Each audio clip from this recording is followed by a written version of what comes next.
It matters to different people for different sorts of reasons. It matters to people that live in places that won't exist anymore. So people that live on tropical islands that are really low elevation that will be effectively swallowed up by rising seas.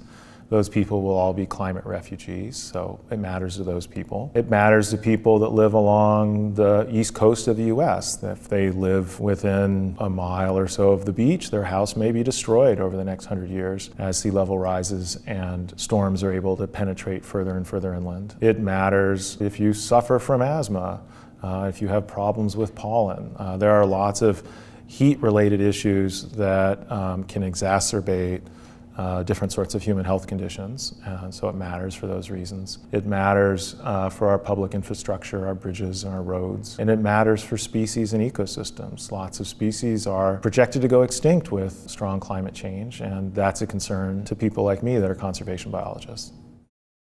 So we hear a lot about global warming, which is the Earth on average is getting warmer. But what's really important is that from our scientific knowledge, it doesn't get warmer the same amount everywhere. The places in the world that are getting the warmest the fastest today are the Arctic and the West Antarctic. And those are where there are large ice sheets and sea ice in the Arctic. So the change that may be small where we live is really big there. It's big enough to start melting glaciers, it's big enough to start melting the Arctic ice cover.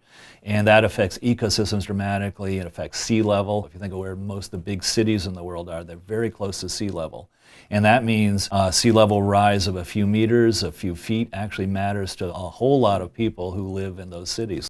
I think another thing that's not appreciated enough is temperature and global warming is sort of in a way the tip of the iceberg, so to speak. It's impossible to change global temperatures without changing where it's wet and where it's dry. And if there's one thing that matters a lot to people, it's rainfall. Either you can have too much in some places or too little. Most people focus only on temperature, and temperature is important. But it's important for a lot of reasons beyond simply whether it's warm or cold. And rainfall, importance to crops, droughts and floods is hugely important.